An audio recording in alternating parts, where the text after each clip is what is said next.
guys. Okay, today we are going to talk a little bit more about how plate boundaries relate to the types of faults and types of stress that we've been learning about. So first, what you'll need is your clay that you got in your science kit. You'll need a pencil or something to be able to make little marks in your clay, and you'll need a piece of paper. I chose sticky notes because it was easier to show for the video, but what you can do is just write them in columns on the paper.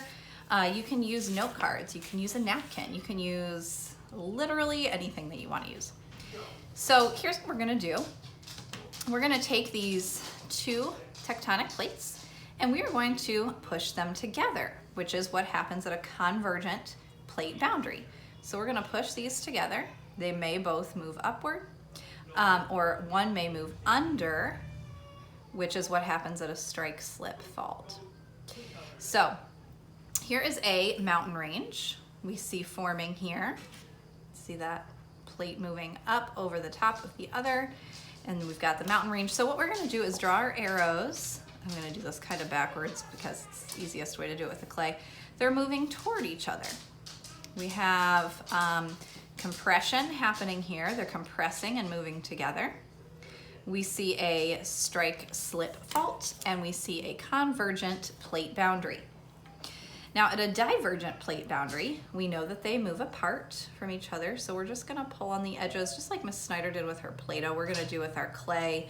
And we see here what happens if it's, as it completely tears away, which again, this happens over quite a long period of time, not a couple of seconds, but you can see where this layer kind of left some behind. So we would be able to see that open rock there in the layer below.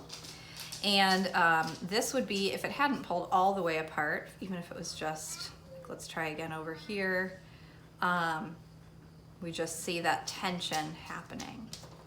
Kind of see there's kind of a shadow there. There we go.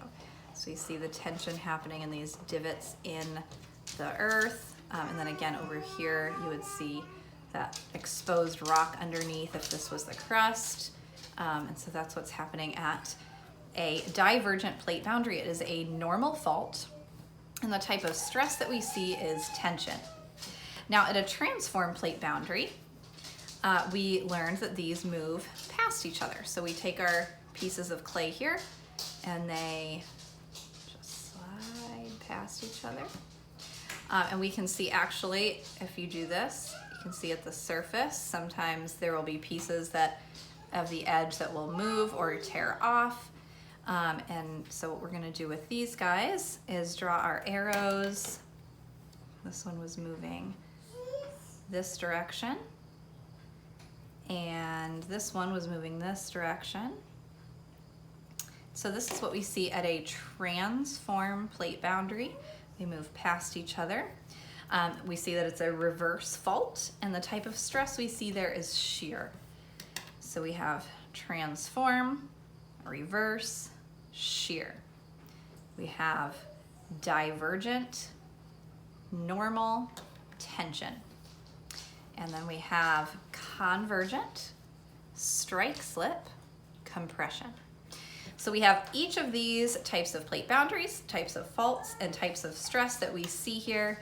And you guys are able to make your own. You can send us your pictures and videos, whatever you have of these after or while you make them, and we're excited to see them.